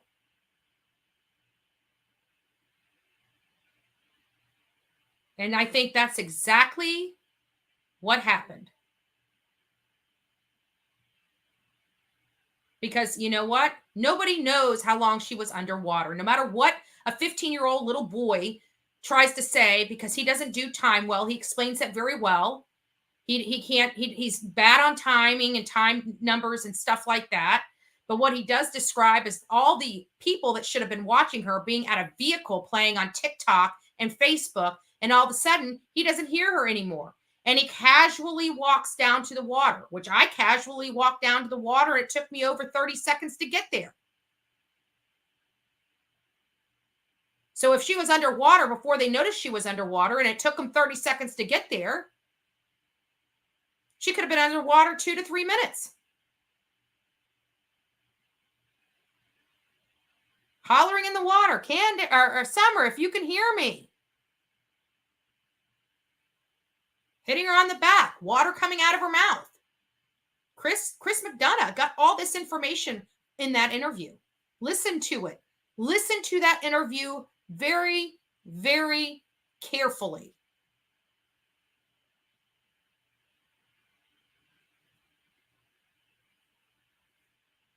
Listen to that interview very, very carefully. He describes, without a doubt, a drowning. I hope Don never sees the light of day again. This is his final, right? Because child neglect in Tennessee, all these charges are felonies. These parents are done. These parents are done. That's why I want them charged. Because even if they're never charged with Summer Wells' disappearance, they're done.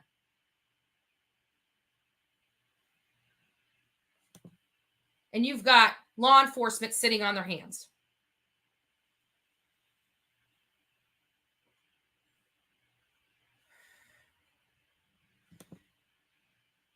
He did an excellent interview. Excellent, I have to say. But he is an investigator. He does a great job.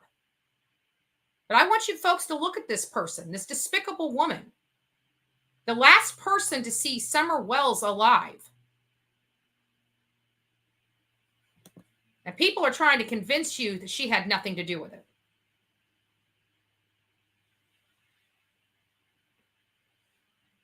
I believe they are. Marie, I do believe they are.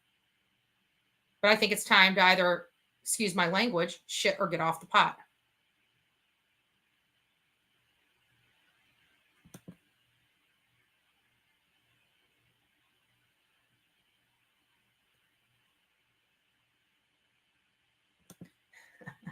I only wear glasses when I'm on the computer for hours on end, which I've already been this morning because I actually put that video that I showed earlier together for you guys.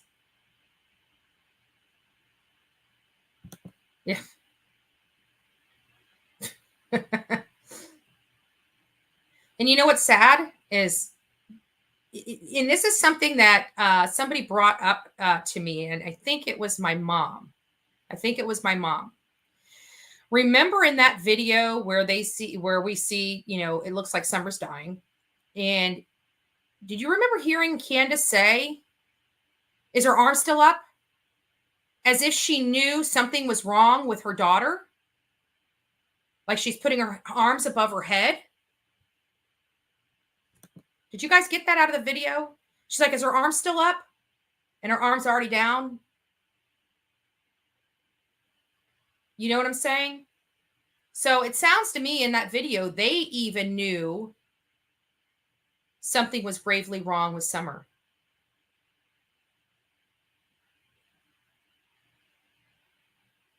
I to be honest with you, I didn't even pay attention to it. I didn't even pay attention to that until it was brought to my attention. And it was just brought to my attention yesterday or the day before. It was very strange. It was very strange, as if she knew something was already wrong with her daughter.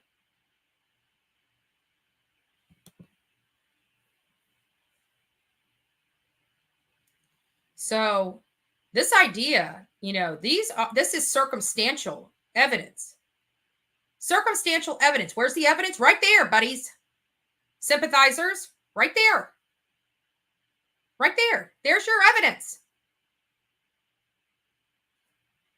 Prove me wrong. I've been out there. I've got videos. I've got witnesses. I've got on the record interviews. What do you have?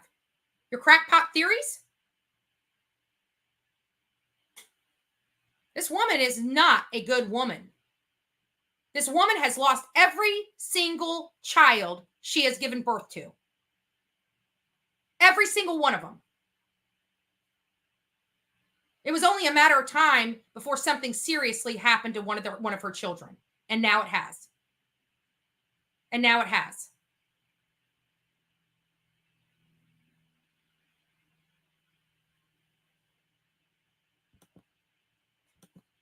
Oops, let me get back up there. Hold on. There was a good point made. Here we go. Good point. Good point.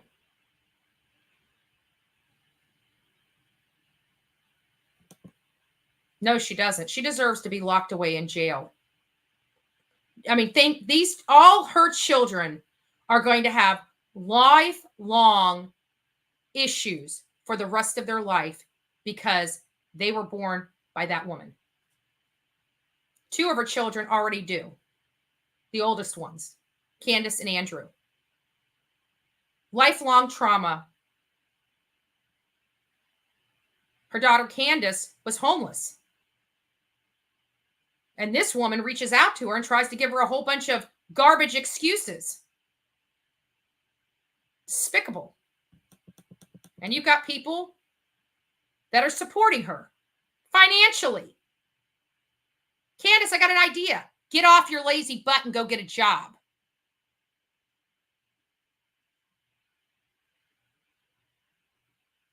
Very wild. I believe her mom did the same thing to Candace as she does to her kids.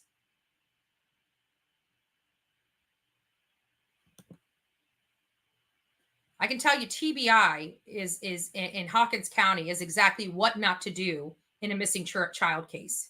Exactly. If you want to know what not to do, watch them. You want to know what to do, watch Georgia Bureau of Investigation, watch Virginia Bureau of Investigation. They know how to get the job done. They know how to get the job done. They don't play. Kiara Cotton, guess what? Arrested. Did they have the baby when she was arrested? No. Florida doesn't play. Collin Knapp was arrested before they even found Kathleen Moore. And guess what? They found Kathleen Moore exactly where Jonathan Lee Riches and myself told him to look. Exactly.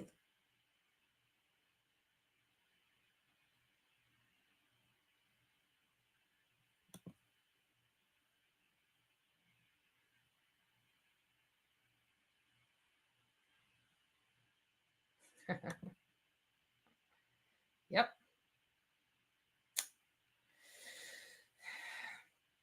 It is. It is. I believe it is. I believe it is, Diva. I believe it is. That's why I always talk about breaking the cycle. Breaking the cycle. Breaking the cycle. You know? If I didn't break my cycle, I'd be falling down drunk right now, right? Wouldn't be able to get out of bed. Be calling into work, making excuses why I can't come to work. Right? Got to break the cycle. Vicious, vicious cycle. Yes, ma'am. It surely is.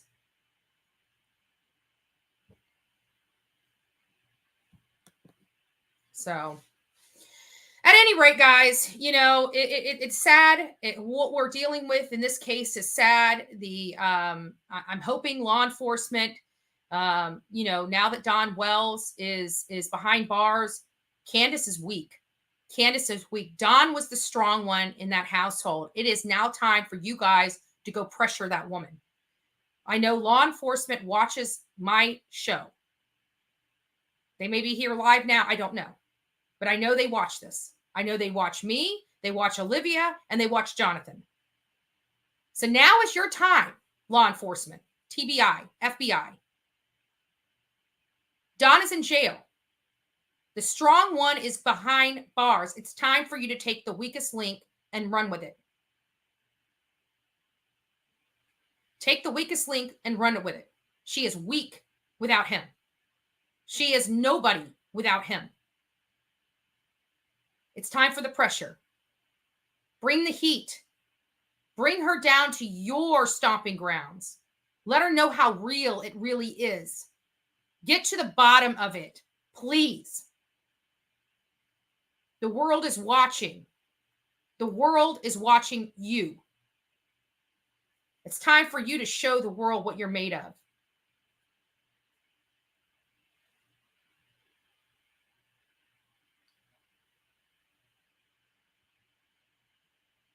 Let's see. Yeah, but I hear that she's on those pills. She's on the drugs. She's on the alcohol too. So that little bit of money that they're siphoning from disability doesn't go far. Not with a drug habit. Not with 2 drug habits. Remember, Don was supporting all 3 of theirs. Their alcohol and drug habit.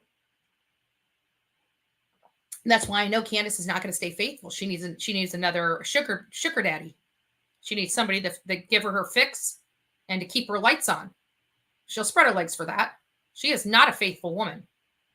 She's dirty. She doesn't even shower. She doesn't care about herself. She doesn't care about her appearance. She didn't care about her children. All she cares about is herself, her drugs, and her alcohol. What can she anesthetize herself with today? That is her only concern. She is a junkie. Hell, Kitty doesn't even trust her with the money. If that tells you anything, he doesn't even trust her with the money. He won't give her the money. He's raising money for her, but I guarantee he ain't stupid enough to hand her over, you know, whatever he collects. I guarantee he's telling her, send me your light bill. Send me your water bill. I mean, I have my opinions of Kitty, but he ain't, I mean, he was born at night, but he wasn't born last night. You know what I'm saying?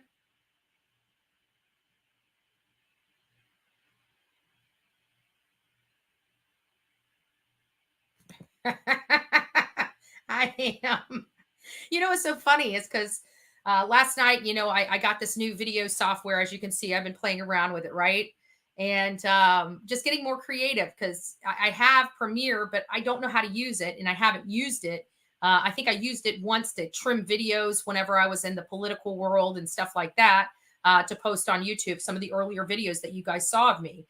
And long story short, I don't know how to use it very well. So I'm like, okay, well, let me get like a dumbed down version. And I paid like $40 for this video editing software yesterday and been going through because I was organizing all my videos. And I'm like, I just want a pretty video. You know, I'll never be Olivia, right? But I want my videos pretty, right? So I started playing around on them and I played and played and played. And many of you guys know I was up very early yesterday morning so I could come live. And then I played until I want to say 8:30 on this on the computer going through these videos and stuff. I was pooped. And Olivia and I were talking about some things and I'm like, you know, I'll get something over to you tomorrow. I said, I'm pooped and I'm exhausted. And I'm like, and I have the live tomorrow and I don't even know what the heck I'm talking about, right? So this morning I get up and it was about 5:30, the alarm goes off and I'm like, oh, okay, time to get up. Right? Coffee. Give me some stinking coffee. And so I come in here and I'm like, let me just put this video together. Let me just stick it all together. Let me just read it and watch it and cut it. And so I did that this morning, and that's what I played for you. I will be posting that alone on YouTube for those that want to watch it and just want to watch that. Instead of me. But there's also stuff that I cut out that I'm going to be making another video with. And it is of that neighbor across the street that actually stopped us and wanted to tell us what they've heard on top of that mountain and her opinion of what had happened. And so it was very, and I even cut some of Jonathan Lee Rich's out because it pertained to that lady stopping and speaking. So I got just from that one video, I have like literally 2 videos that I'm getting out of it. And so I'm going to be bringing that to you guys too, but just watching it and going back and reliving those first initial days of being there and prior to all this, stuff, it was just, it's like, I forgot about that. And yes, I forgot that that's the way I thought then. And, because when you learn something, your mind changes. And I forgot my perception. I forgot that I thought Candace literally murdered this child. Now that after I've had all these interviews and all this firsthand knowledge, i.e. evidence and witness testimony, i.e. interviews, right? I now realize that didn't happen at all. It was an accident that she, once again, did not provide medical attention to her child, that her child met their demise. Is there a body? I don't know where the body's at. I believe she was not smart enough to take care of it herself. She called Don. She called Don Wells. Don Wells, the career criminal, took care of the problem. That's why he is so emotionally distraught. That was his baby.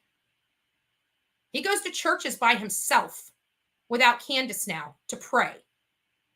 He's probably praying for absolution from God for what he had to do.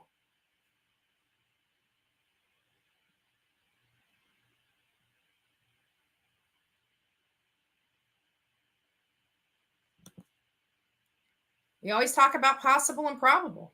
It's possible. It's possible. Get Grady out there. Yes, ma'am. People from Florida know who Grady Judd is. He don't play. I can guarantee this case here would have been wrapped up and solved lickety split. Don and Candace wouldn't have had 8 months sitting on top of a mountain if they were here in Florida. No sirree, Bob. Definitely not in Polk County. They'd go straight to jail. Grady Judd knows how to play. He knows how to get what he wants. He is America's sheriff. TBI, reach out to Grady Judd. Might be a little late, but he can help. He surely can help.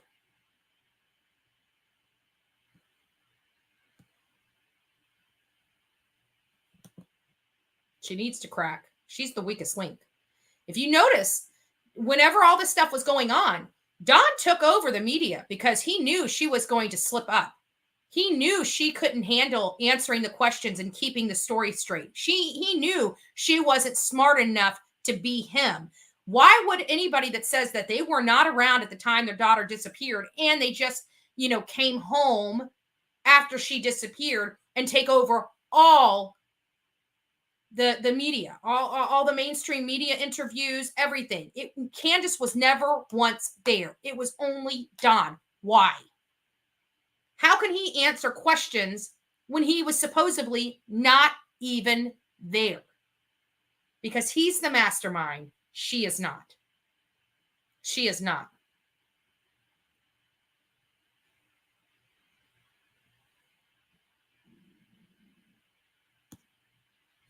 Yeah, she can get up and move. Clearly, she can run all over on June 15th. She can, plant. She can get on the ground and plant plants. Why can't she get her butt up? How is that disabled? I heard she wasn't even in town for her sister. I don't know. We need to investigate. I have not investigated that yet. So I have no earthly idea. Let's go ahead and get those likes for this show up if we can. I work very hard for you, and you guys work very hard for me. So let's get those up.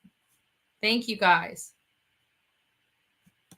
Actually, Susan, I'm not working on that right now. Olivia has it. She's programming it. I should see her on Saturday and be getting it. I am working on a loaner until she sets it up, because the MacBook Pro, it was driving me crazy. She needed to get everything like she's got it on hers. So I gave it to her. She's going to fix it. I'm getting it back, and then we'll be running on it. But yes, it is working great. We do love it, and happy, and just best decision I made. Thank you for all the supporters that truly contributed to making the MacBook Pro possible. Thank you. Thank you very much. Oh, thank you for the super sticker. Thank you, love. Thank you. Oh, thank you, guys. You guys are so sweet. I'm getting down. As you can see, I'm a few minutes behind mine. So, all right, guys. Well, we're getting to the top of the 2 hours. I do love you. Yeah, I heard it was, I've got nothing really to contribute.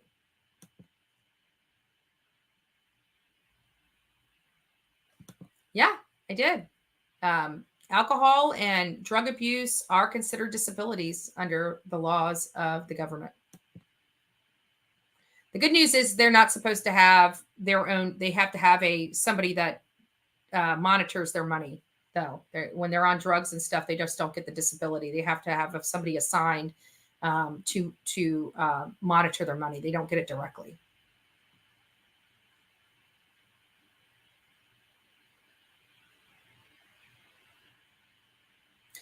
I didn't hear about a tunnel. I've got maps and other things of there. I even have their well inspection and design of their well and septic. And I didn't see a tunnel of anything on any of the maps. Is it possible? Sure. I believe, as many know, that we've been doing this for quite some time. It's weird because when you have these kinds of cases, the bodies are usually closer than you think.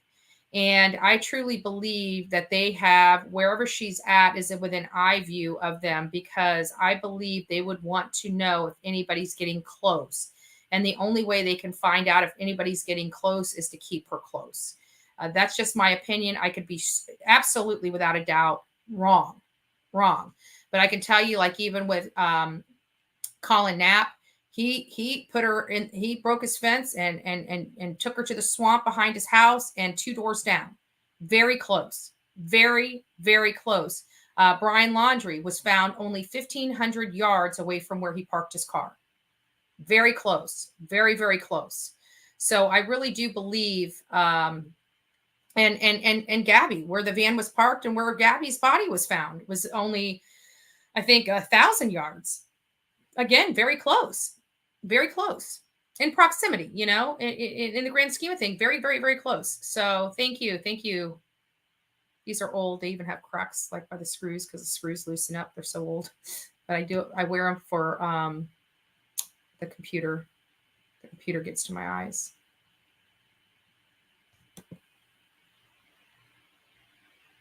Social Security is United States, not state. So it's the federal. It's federal.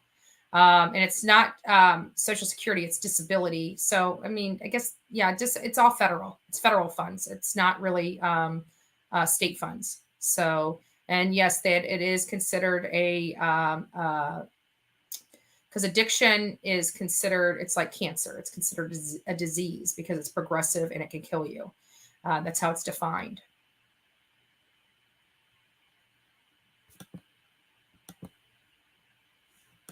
Yep, sorry, put the wrong one.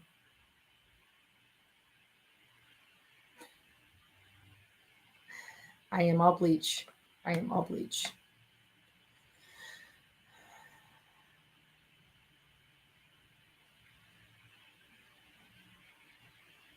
It's possible.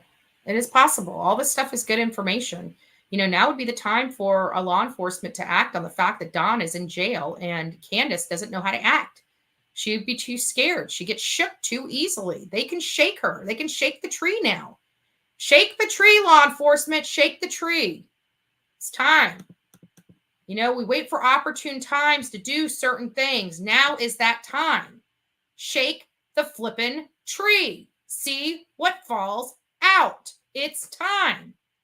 The pieces are in place. Don't wait. Strike at the opportune time. Now is the opportune time.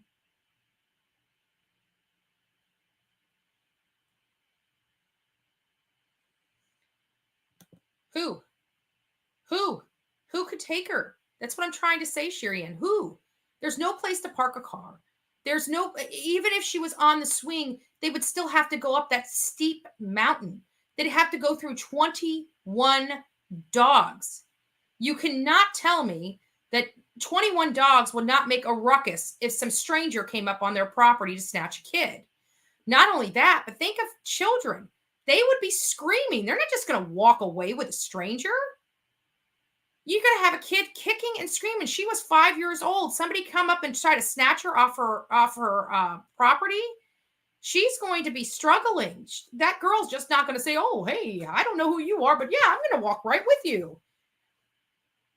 It doesn't work that way. Think of your child. If I shouldn't assume you have children, but if you do have children, think of how your 5-year-old would act if some stranger just grabbed their hand and started walking with them. It's not as easy as people want to make you believe it is. It's just not. It doesn't make sense. None of it makes sense. Anyways, guys, we're already past the 2-hour mark. I've got a lot of work left ahead of me today. I just want to tell you guys, thank you for tuning in. You guys are beautiful people. You guys are part of Summer's Army. You are part of my team. And I love you and thank you each and every day. God bless each and every one of you. And please tune in tomorrow for Coffee Club. Actually, I shouldn't say tomorrow because I haven't decided, but I will be going to Curtis Reeves' trial.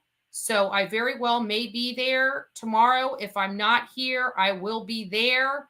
But either way, you guys will see me sometime tomorrow. We're going to shoot for the Coffee Club first thing in the morning and go from there. All right, guys, I love you. God bless you. And if nobody told you they love you today, I love you. Somebody next has now told you that they love you. And without further ado, why we do the work we do. That's why. We do not want people